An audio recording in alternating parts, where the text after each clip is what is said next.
Did you know that Gen Zs are afraid of boredom? If you didn't, they are. In this video, I'm going to talk about why they're afraid of boredom, why it's a problem, and what parents, teachers, coaches, and Gen Zs can do about navigating and embracing boredom. Here's a story. I was working recently with a Gen Z adult, like a college student, and we were coming up with like, okay, where are you currently at and where do you want to be in 5 years? Like, what's your vision? And this Gen Z looks at me, and the second thing that they listed in their vision for 5 years was, you guessed it, he doesn't want to be bored ever. And I remember making a mental note as he said this to me, and I was like, what is going on? So I did a little bit more research and I discovered that this is a thing. Like Gen Zs don't want to be bored. And I was like, okay, we have to do a video on this because it's an issue, because we'll talk about benefits of boredom in a few minutes. All right, so why do they fear it? Well, I think it's coming from how the environments that they have been raised. So parents, for some reason, over the last 30 years, have gotten it in their heads that they have to be like the entertainers, the comedians, the jokesters, the games. They have to do all of the things. Like their children cannot just sit in a chair or sit in a basement and be alone, which is reducing their independence. And the parents are constantly having to like entertain them and keep them occupied and all this, all the things. And it's just so exhausting for parents. But then it's led to kids thinking and Gen Z thinking that they have to be entertained and stimulated, and they need to be having information and boof, ba, ba, boom at them all of the time. Education. I remember when I was a college professor and I was sitting in a professional development meeting, and they were telling me, the person up on, the expert was up there telling me that in a 50-minute class, I should cover 2 concepts. And I was like, excuse me?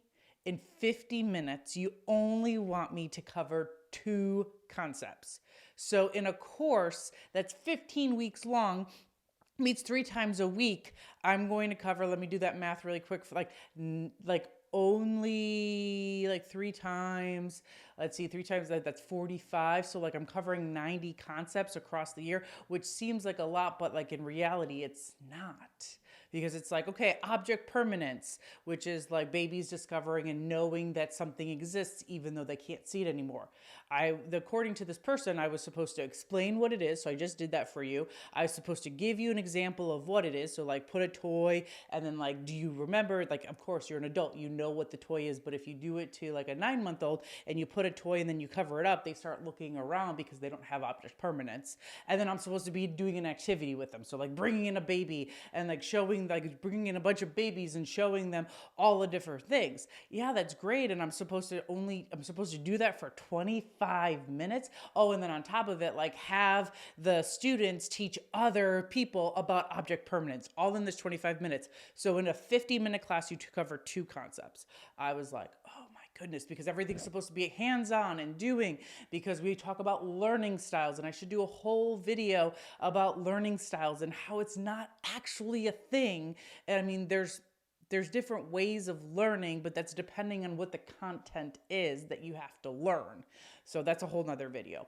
And then the other thing is social media. So it's attention economy. It's like grab attention, grab attention, grab attention. It's trying to keep you on social media. I mean, I'm doing it now because I'm like, boom, boom, ba, ba. Like some of you have already left, and if you already watched it, if you heard that, then you've already stayed. So it's like having to talk fast. So like this is not the usual cadence of my voice, but I have to talk faster because people are only going to stay on the video if I talk faster and I'm animated. If I'm like, no one's going to stay. You're going to flip off right away. And so it's this attention economy, because businesses are making more money if you stay on the platform longer. And so this is why we're fearing it, because they've been raised in this environment where they are just bombarded with stimulation all of the times, and things have to be exciting and invigorating. And it has to be humorous and it has to be fun and all of those things. And that's great, but here's the problem with it. in person, like in your personal life, if this is what you're used to, where you're just being bombarded with everything, well, then you're really going to struggle when things aren't as exciting. And here's the truth about life: not everything is exciting, not everything is the best day ever. And so there are going to be mundane, there are going to be boring kind of stuff compared to the bam, boom, boom, bam. There's going to be boringer parts of life, and that's just life. But if we think that we're constantly needing to be happy, this is the happiness trap again. I don't think I've done a video on that, but like we think we're supposed to be happy, and in reality, our bodies aren't meant to be happy. Our bodies are meant to be content. They're meant to be middle of the road, even keeled. That's where our bodies strive the best at. And so personally, when we are in silence and when we're being still, we're struggling. We start to experience depression and anxiety because we're uncomfortable. It's negative emotions when we are quiet and when we are still. In education, not all college professors were like me and that could keep their students' attention, but that doesn't mean that their content and the course objectives weren't important. Like try to make, let's see, I'm trying to think of something off the top of my head. Try to make statistics fun. You can't. But if you're a psychology major or if you're a statistician or something like that, there's going to be boring subjects that you just have to get through. You have to like grit and bear it to get through it because that knowledge is still super important. Like as a clinical psychologist, theory is uber important because I have to understand where I'm coming from and what's the paradigm that I'm working from. But theory is not sexy. It's not bam, bam, bam, boom. It's not entertaining. And so, but it's still important to learn. And so a lot of education and the information that we're taking in can't be exciting and invigorating and humorous and all of those things. And some professors, a lot of professors, don't have it in them to be that way. And then the workplace, again, not all tasks are going to be fun, especially when we're at the lower, kind of like the lower man on the totem pole. Like you're not going to have super exciting tasks to do, but that's what you have to learn, and you have to like experience that grit and that hardship in order to come in with it and learn from it, and then you get to do more of the exciting things. But now we're starting to see this term called boreout, what's similar to burnout, but workers are experiencing depression and anxiety because they feel like they have no purpose at work and that they're not making a difference and things are boring and they're so used to all the things. And like we're having quietly quitting, those kind of things. So I just talked about why they fear it and why it's a problem. Now, what is the benefits of boredom? Because there are benefits for being bored. The first one is it builds creativity. When you're not constantly in stimulation, you are able to come up with innovative ideas and something that you would have never thought of before. But if you're constantly being bombarded with TV shows and music and all of those things, your mind is being occupied, and our minds need to be unoccupied in order to be creative.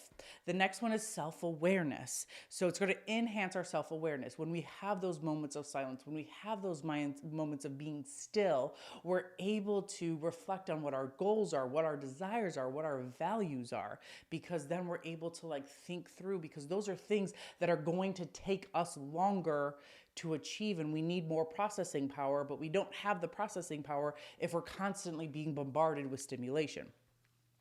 New experiences. So we're going to seek out new challenges. You're going to come up with games that you've never come up with before. I think kids are great at this. If you just give them a cardboard box, what can they come up with the cardboard box? It's literally a cardboard box. It's plain as can be, but they're able to be rocket ships and trains and all of the things, and give them some crayons and give them some markers and teach them how to, cut things out, and whoa, watch them go. The creativity and the novelty experiences is amazing.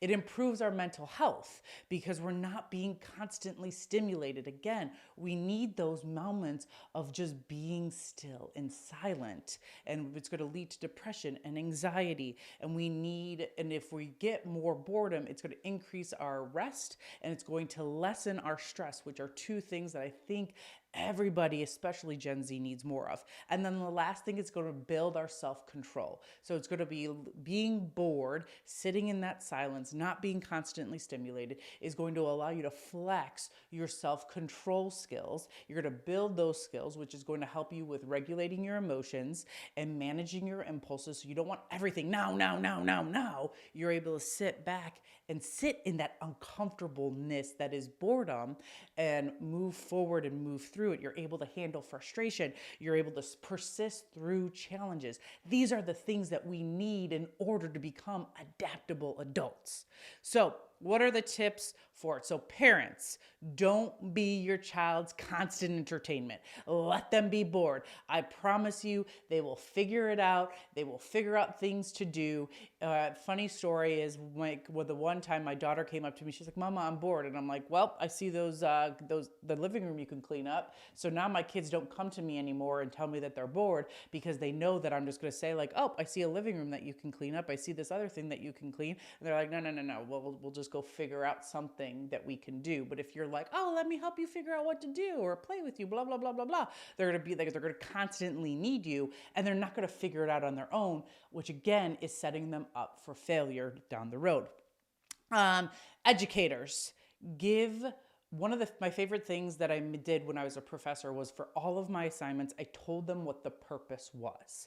And I would tell them ahead of time, like, "Hey, this is going to be boring. Hey, but this is an important skill because you need to learn this skill in order to do this." And so I would constantly be giving them like, what is the purpose? What is the why? Gen Z thrives on knowing why they're expected to do the boring things. And so I think if we're giving them as educators, they're going to be much better off. And then the last thing for Gen Z, I have two things for you. In workplace, it's the same thing. Like teach them the purpose. Like talk to them about what the expectations are, what the purpose is. And then here, Gen Z, I'm talking specifically to you or anyone who struggles with boredom. We need to embrace boredom. And here's 3 ways how to embrace boredom. The first one is stop the constant stimulation. So on those mundane tasks, showering, dishes, folding laundry, vacuuming, cleaning, instead of constantly having something playing in the background, the TV on, a podcast on, Audible book, or whatever it is, just turn it all off. Go for a walk. There's a man, his name's Tim, and he's walking across the United States as we speak. And he walks 20 to 30 miles every single day in the name of men's mental health. And he doesn't listen to anything because he just wants to be present with his thoughts, because he wants to turn off the stimulation.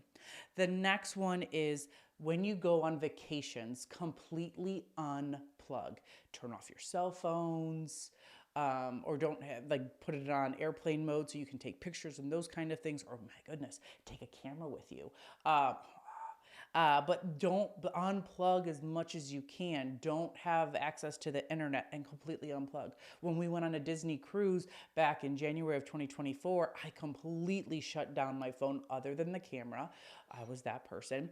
And my best friend actually texted my husband and was like, "Is Andrea okay? She's not on social media." And he's like, "Yeah, she's just unplugging."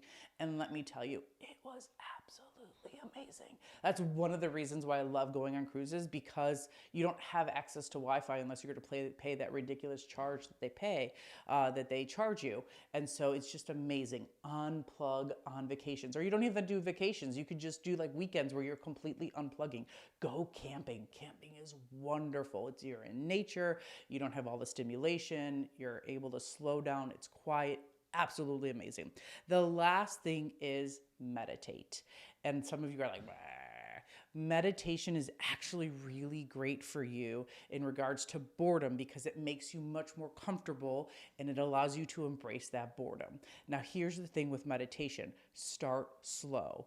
Just sit down in a comfortable position, nothing else going on. Close your eyes and just focus in on your breathing and set a timer for 1 minute to start. And what you're going to do is you're just going to focus in on your breathing in and your breathing out, and you're going to become aware, and you're going to notice what thoughts are coming in your mind, and like what feelings and sensations you're going to have in your body. And what you're going to do is when that thought pops into your head, because they're going to happen, you're going to become aware of them, acknowledge that's a thought, and then you're going to let it pass on by and bring your attention back to you breathing, inhaling and exhaling, and we don't want to criticize our thoughts. We just want to be in the present moment. Once you can do that well for a minute, well, then extend it out to 2, and then 3, and then longer and longer and longer. And the more that we meditate, the longer we become okay with boredom.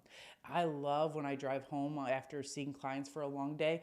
I love driving home it's like 25 minutes just in complete silence. I turn the music off, I'm not talking to anybody, and I'm just able to calm down and center myself after talking with people for 8 hours, and I'm an introvert. All right, so those are all the tips I have for you. We want to embrace boredom. We want to be comfortable and get rid of this whole like boreout stuff. And teachers, parents, employers, managers, Gen Z, we can do this. Boredom is not a bad thing. We need to embrace it. And by embracing boredom, we're going to be throat punching this Gen Z mental health crisis. Let's go.